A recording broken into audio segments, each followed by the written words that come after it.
Bonjour à tous.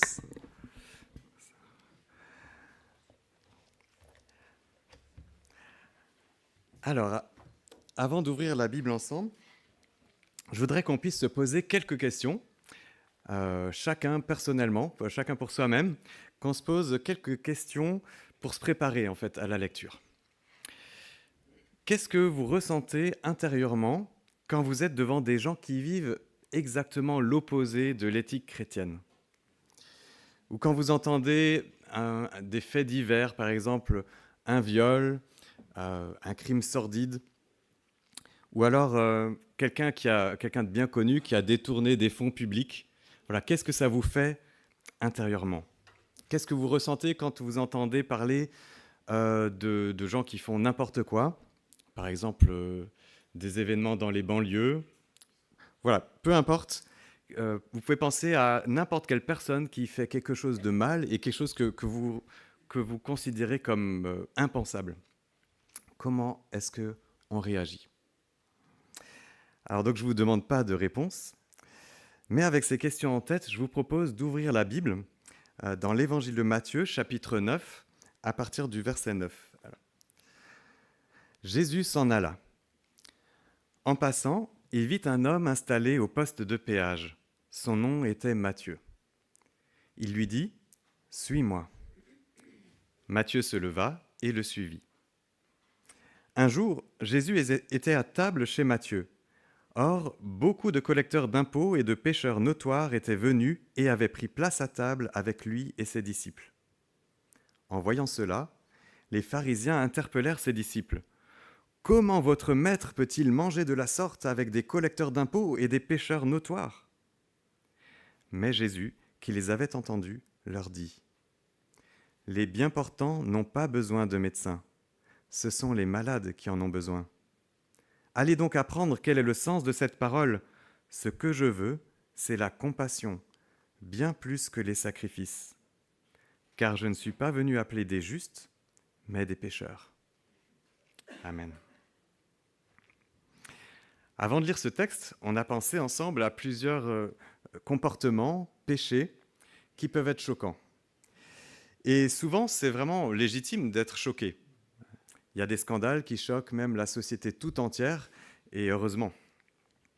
Dans le texte de Matthieu, ceux qui choquaient la société juive de l'époque, c'étaient les collecteurs d'impôts. Et Matthieu lui-même en était un. Au début du récit, on le voit assis à son poste de péage. Au verset 10, ces collecteurs d'impôts sont associés aux pécheurs notoires. Donc, ça veut dire qu'ils font partie des gens de mauvaise vie, les gens qu'on méprisait. Pourquoi ?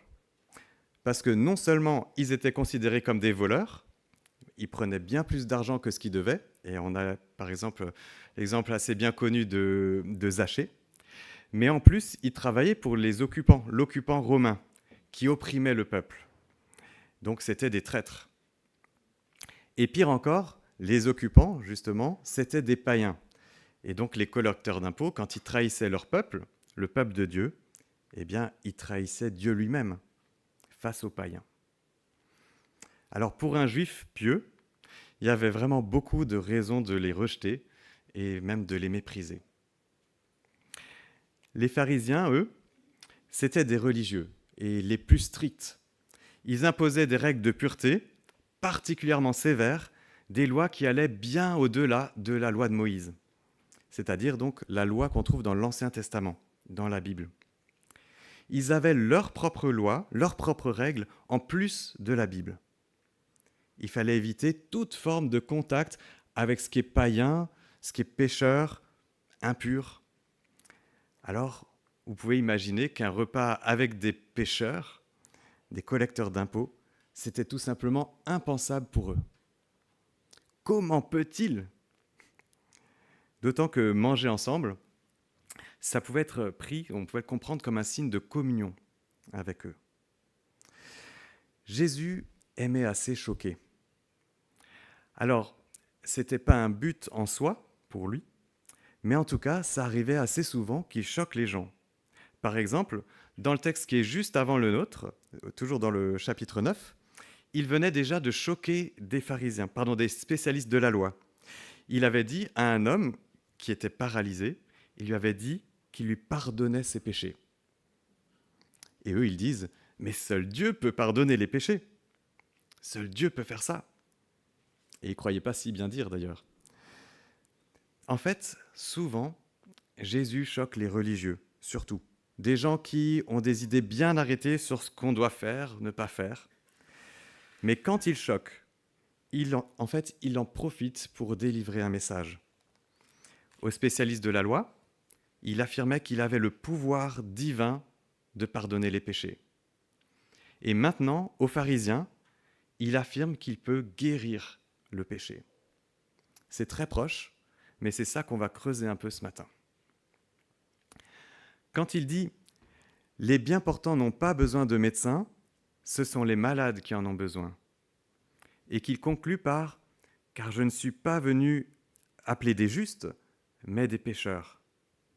Il utilise la maladie comme une image du péché, les malades comme une image des pécheurs.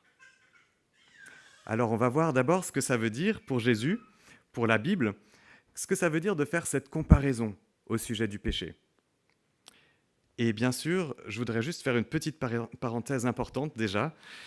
Si Jésus parle de maladie, ce n'est pas du tout pour diminuer notre responsabilité face au péché, pas minimiser. Les pauvres, ils y peuvent rien, ils sont malades, c'est pas du tout ça, hein. Au contraire même. On va voir aussi ce que ça implique pour les malades, pour ceux qui veulent être guéris de cette maladie. Comment être guéri? Et enfin, on va parler du résultat, le comportement du pécheur guéri. Alors je suis conscient que sur ce dernier point, ça touche énormément de sujets en fait, et sur la nouvelle vie que Christ nous donne, il y a beaucoup de choses à dire, mais je parlerai simplement d'un aspect qu'on trouve dans ce texte. Donc on y reviendra. Alors commençons tout de suite par la question du péché comme maladie. Une maladie que Jésus peut guérir. Jésus fait rien de très nouveau en fait, quand il compare le péché à une maladie. Déjà dans l'Ancien Testament, la maladie avait été prise souvent par beaucoup de prophètes comme une image. Souvent, c'était l'image de l'état catastrophique du peuple, la conséquence de son péché. Ou l'état du pays puni par Dieu, dévasté par des guerres, des famines, etc. Et on a ça, par exemple, chez Ésaïe et d'autres. Mais il y a certains prophètes, comme Jérémie ou Osée, qui utilisent le langage de la maladie pour parler du péché lui-même. Par exemple, Osée 14, verset 5, « Moi, je les guérirai de leur infidélité ». Ou Jérémie 3, verset 22, « Revenez donc, enfants rebelles, et je vous guérirai de vos égarements ». Ce qui est pris comme une maladie ici, c'est l'égarement spirituel, l'infidélité à Dieu. Autrement dit, le péché. Le peuple est malade, ou en tout cas abîmé, altéré, on a utilisé le mot tout à l'heure, altéré par le péché. Et il a besoin d'être réparé, guéri. Qu'est-ce que ça veut dire? Tout d'abord, ça veut dire que le péché, ce n'est pas simplement un acte qu'on fait à un moment donné dans nos journées, un mauvais choix qu'on fait dans notre journée, mais c'est un état dans lequel se trouve notre cœur. Jérémie va parler plus loin de cet état.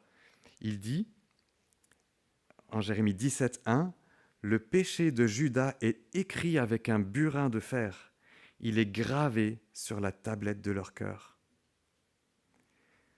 Si le péché est gravé sur mon cœur, si mon cœur est malade, abîmé, alors le péché est bien plus grave que simplement des actes qui s'aligneraient sur une liste dans ma vie. La plupart des religions le voient comme ça. Des péchés dans le passé et pas le péché en moi. Et alors il suffirait simplement de faire les bons choix, d'arrêter de faire les mauvais choix, de se mettre enfin à suivre la loi de Dieu. Et puis voilà. Mais non, le péché est bien là. Il nous détruit de l'intérieur. et les êtres humains sont malades.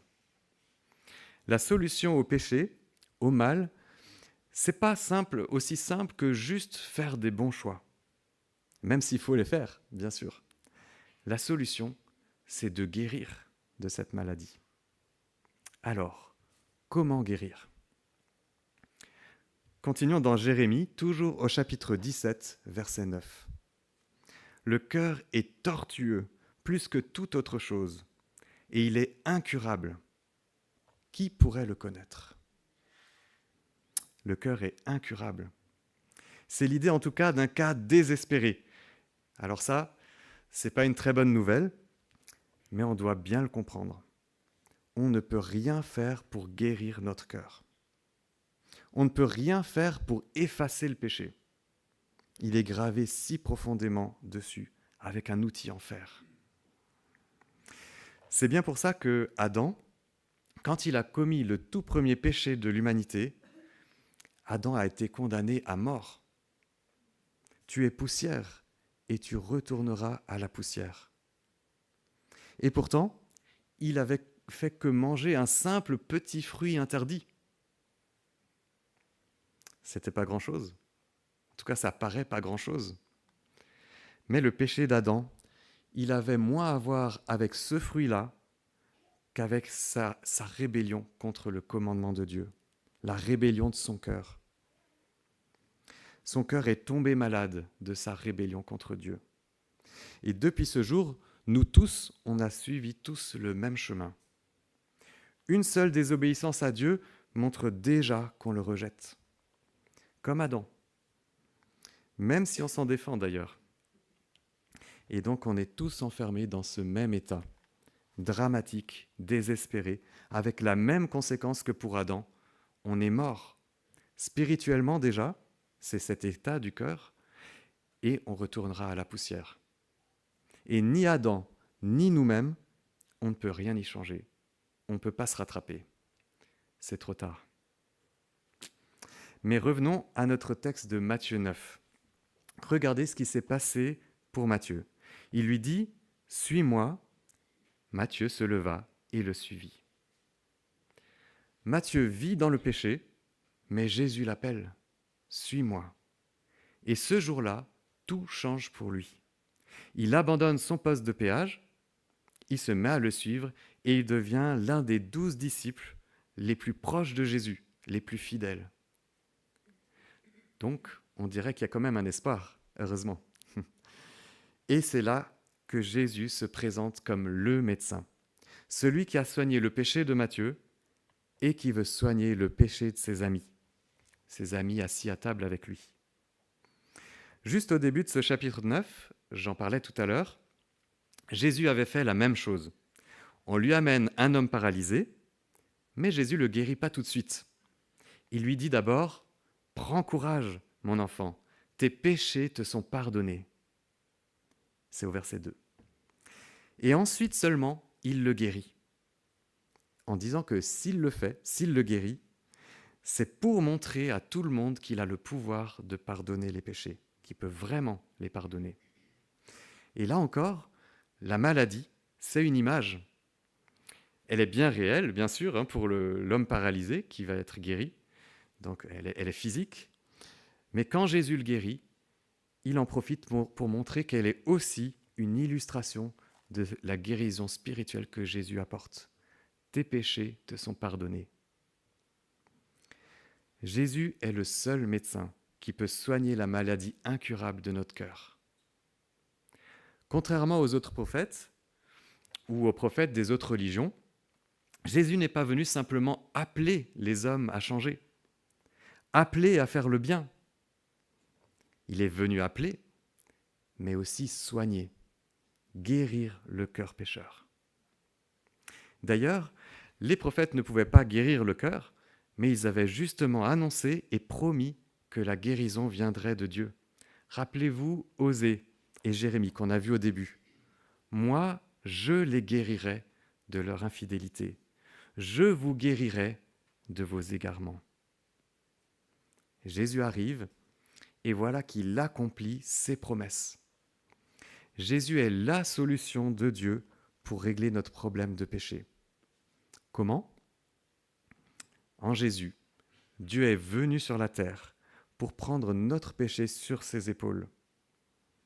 Il a payé le prix de notre péché, la condamnation à mort qui pesait sur nous. Et c'est ça qu'on vient de se rappeler tout à l'heure avec la Sainte Seine. Et maintenant, l'addition est payée, l'ardoise est effacée, l'ardoise ou la tache de notre cœur est effacée. On est guéri. C'est lui qui vit désormais dans notre cœur, par son esprit, pour nous apprendre à vivre comment Dieu veut, comment il le souhaite pour notre nouvelle vie. Si vous découvrez l'Église et la Bible, vous serez peut-être surpris. Ici, on ne vous appelle pas à résoudre vous-même le problème de vos péchés, à changer vous-même. Personne d'entre nous n'a pu le faire, aucun de nous. Mais on vous appelle à vous laisser toucher par Jésus, toucher et guérir. Il est le seul à avoir le bon traitement. Comme le disait André le mois dernier, n'essayons pas de soigner notre cancer avec du Doliprane. Notre cancer du cœur, ça n'a aucun sens. Acceptons la solution que Dieu nous donne.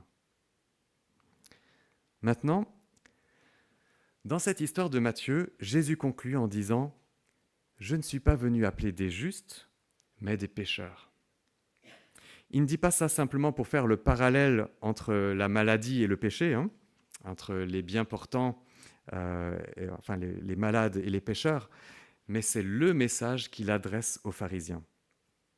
Alors d'abord, qui sont les justes dans cette histoire, les bien portants, et qui sont les pécheurs, les malades ? Les pécheurs, c'est assez évidemment, c'est les gens comme Matthieu, les collecteurs d'impôts, ses amis, etc. Mais les justes, ici, c'est un petit peu plus surprenant, parce que ce n'est pas le langage habituel de Jésus. D'habitude, dans la Bible, les justes, c'est ceux qui font le bien, ceux que Dieu considère vraiment comme justes, c'est-à-dire ceux qui sont justifiés par la foi. Depuis Abraham jusqu'à nous, c'est la foi qui fait que quelqu'un est vu comme juste aux yeux de Dieu et qui fait que, alors, il peut faire le bien. Les justes, d'habitude, Jésus les valorise. C'est ça qu'il recherche, la justice. Et donc, on aurait pu croire ici qu'il parle de ses disciples. Alors que là, il dit qu'il n'est pas venu pour eux. En parlant de justes dans ce texte, c'est une exception, il parle des pharisiens. C'est ironique, bien sûr. D'habitude, Jésus ne se prive pas de critiquer les pharisiens, mais eux-mêmes, ils se considèrent comme justes. Un peu comme l'apôtre Paul, qui disait qu'il était irréprochable devant la loi de Dieu, alors qu'il persécutait l'Église. C'est un peu comme si Jésus disait « Vous, les pharisiens, vous prétendez être bien portants. Alors, comment voulez-vous que je vous guérisse ?» Et oui, il faudrait d'abord se reconnaître malade. Il faudrait d'abord qu'ils reconnaissent leur besoin d'un médecin, se reconnaître pécheur. Et c'est notre deuxième point. Alors certes, les pharisiens, ils n'étaient pas pécheurs de la même manière que les collecteurs d'impôts. C'est vrai qu'ils étaient très rigoureux et zélés dans leur application de la loi. Ils en faisaient même bien plus que ce que Dieu demandait. Alors, où était le problème ? Quels péchés ils auraient dû reconnaître ? Plusieurs, bien sûr, comme tout le monde. Mais Jésus met le doigt sur le problème principal. Et il est flagrant ici dans leur attitude envers les pécheurs. Ce que je veux, c'est la compassion, bien plus que les sacrifices. La compassion. La compassion pour les pécheurs. Les sacrifices, c'est les sacrifices d'animaux, et ils avaient pourtant une place très importante dans la loi de Moïse. Eh bien, les pharisiens, ils étaient très forts avec les sacrifices, mais manifestement pas très forts pour la compassion. Pourtant, ils devaient bien connaître ce verset, cette parole, puisque c'est une citation d'Osée, encore Osée, chapitre 6, verset 6, qui dit « Je prends plaisir à l'amour bien plus qu'au sacrifice. Ou des traductions disent « Je prends plaisir à la bonté ». Jésus parle de compassion, mais c'est une forme d'amour, tout simplement. L'amour appliqué ici à ceux qui souffrent et qui ont besoin d'aide. Tous ces pécheurs à table. Les pharisiens devraient commencer par les aimer avant de se préoccuper du reste de la loi, et a fortiori de leurs propres règles de pureté, etc. ajoutées. Finalement, les pharisiens voulaient obéir à la loi mieux que tout le monde, mais avec leurs règles humaines qui flattent leur orgueil, ils finissent par faire pire encore. Et ils en oublient le plus important. Tu aimeras le Seigneur, ton Dieu, et ton prochain comme toi-même. Ils passent à côté du cœur de la loi, l'amour, par orgueil, par facilité.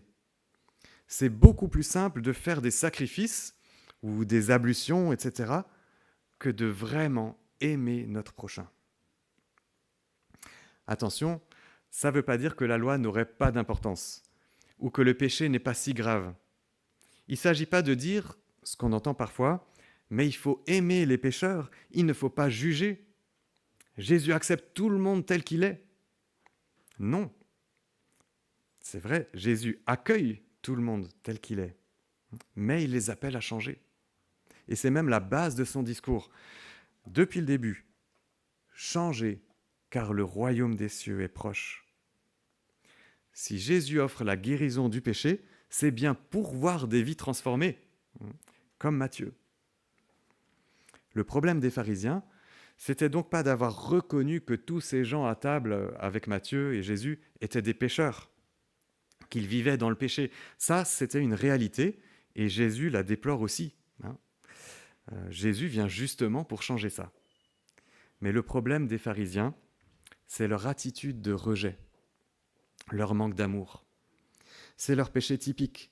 Et voilà pourquoi Jésus dit, au chapitre 5, « Si vous ne vivez pas selon la justice, mieux que les spécialistes de la loi et les pharisiens, vous n'entrerez pas dans le royaume des cieux. » C'est à l'amour qu'on reconnaît les vrais justes. Alors nous, où est-ce qu'on en est ? J'ai beaucoup parlé des pharisiens, de Jésus, de Matthieu, mais nous, à qui est-ce qu'on peut s'identifier dans cette histoire ?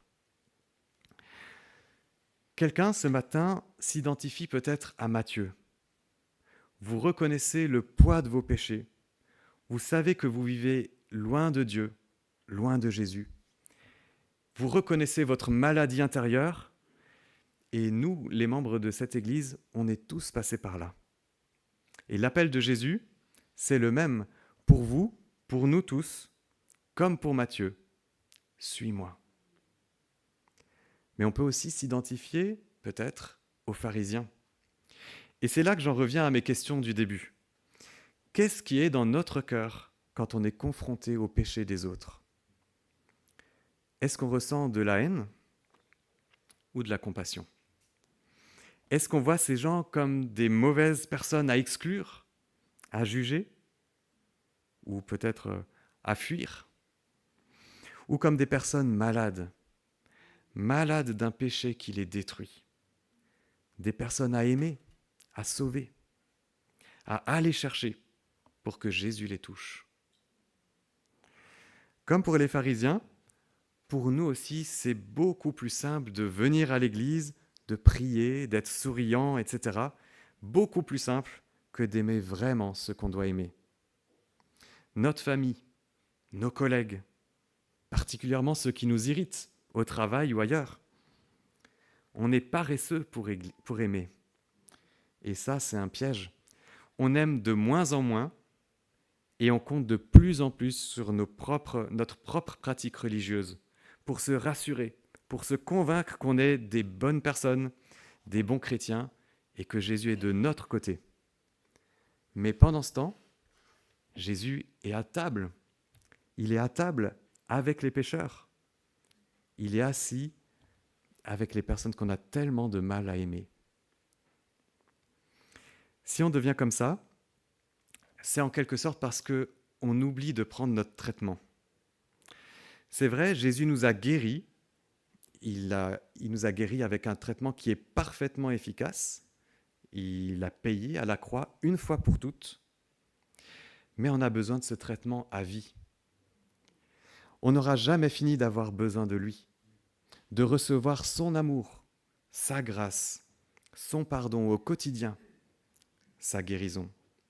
Sans lui, on retombera toujours dans le péché, soit le péché visible et assumé des collecteurs d'impôts, soit dans la froideur et le mépris des pharisiens, dans l'orgueil, et tous les péchés cachés d'ailleurs qui vont avec, par hypocrisie.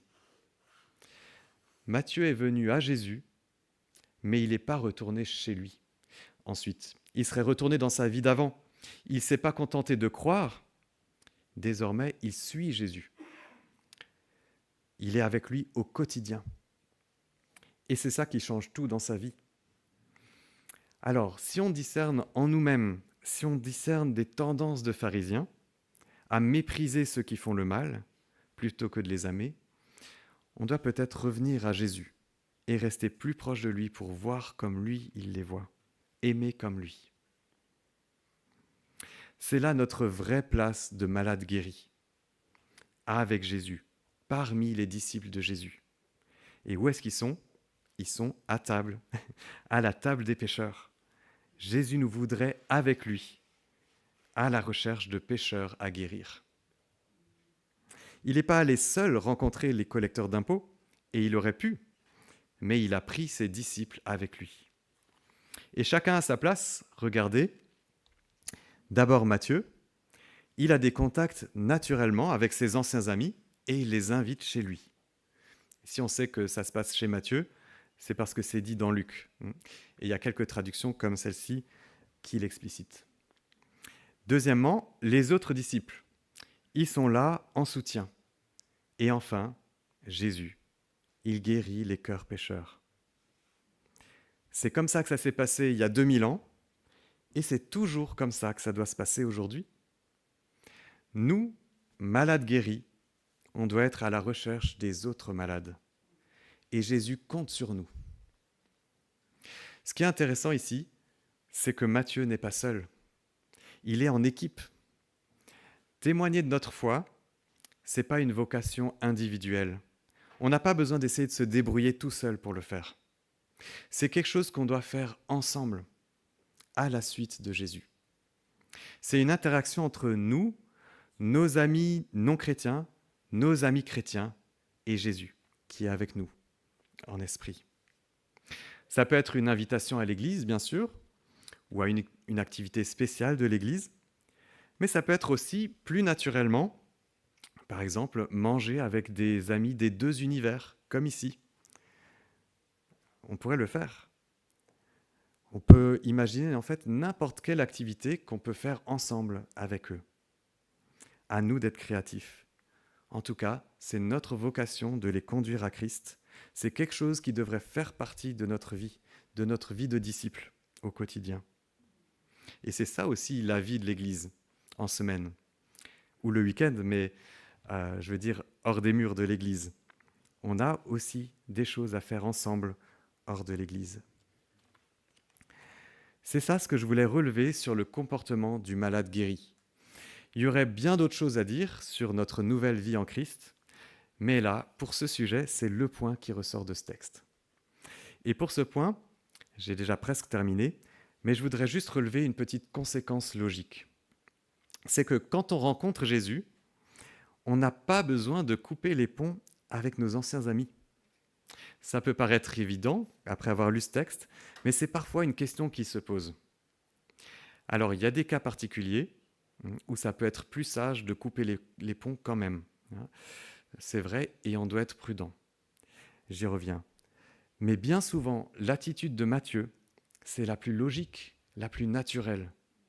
Quoi de plus normal quand on a rencontré le Sauveur ? Quoi de plus normal que de voir le présenter à tous ceux qui ont fait partie de notre vie jusque-là ? Mais alors, attention à ne pas trahir notre maître au contact de nos amis non-croyants. On ne doit probablement pas couper les ponts avec eux, mais on doit clairement couper les ponts avec le péché. Ça, on l'a vu. Et c'est parfois une tentation quand on est jeune chrétien, ou jeune tout court d'ailleurs, une tentation avec certains amis de flirter avec les limites, essayer de goûter un petit peu à ce qui déplaît à Dieu. Des fois, c'est un peu comme si on voulait au moins regarder le fruit défendu, le toucher, peut-être même juste en croquer un petit bout. Mais ce n'est pas du tout dans cette attitude que Jésus est allé avec ses disciples à la rencontre des pécheurs. Si Jésus leur apprend à prier « Ne nous soumets pas à la tentation », c'est bien parce que ce n'est pas du tout l'idée ici. Alors, examinons-nous, on a déjà commencé à s'examiner tout à l'heure, examinons-nous si on est vulnérable sur tel ou tel point, si telle relation, telle ancienne relation est dangereuse pour nous. On est peut-être quand même dans la situation où il vaudrait mieux y renoncer, au moins pour l'instant, pour prendre le temps de grandir spirituellement, de lutter dans la prière, en demandant encore à Jésus de finir son œuvre, en demandant encore à Dieu « Ne me soumets pas à la tentation, mais délivre-moi du mal ». Je vais conclure. Je pense qu'on a tous pu se reconnaître dans l'un ou l'autre de ces personnages, qu'on soit non-croyant, jeune chrétien ou bien chrétien depuis longtemps. Si jusqu'à aujourd'hui, vous ne pensiez pas avoir vraiment besoin de Jésus, un peu comme les collecteurs d'impôts, ils se souciaient très peu de religion, j'espère que ces paroles de Jésus vous ont touché, qu'elles vous ont parlé, que cette vision du péché comme maladie vous a interpellé, que vous commencez à percevoir que votre situation, dans cette condition humaine, comme nous tous, elle est bien plus complexe, désespérée que ce que vous aviez imaginé, que vous commencez à comprendre votre besoin fondamental de Jésus, le grand médecin, et que vous commencez à entendre son appel.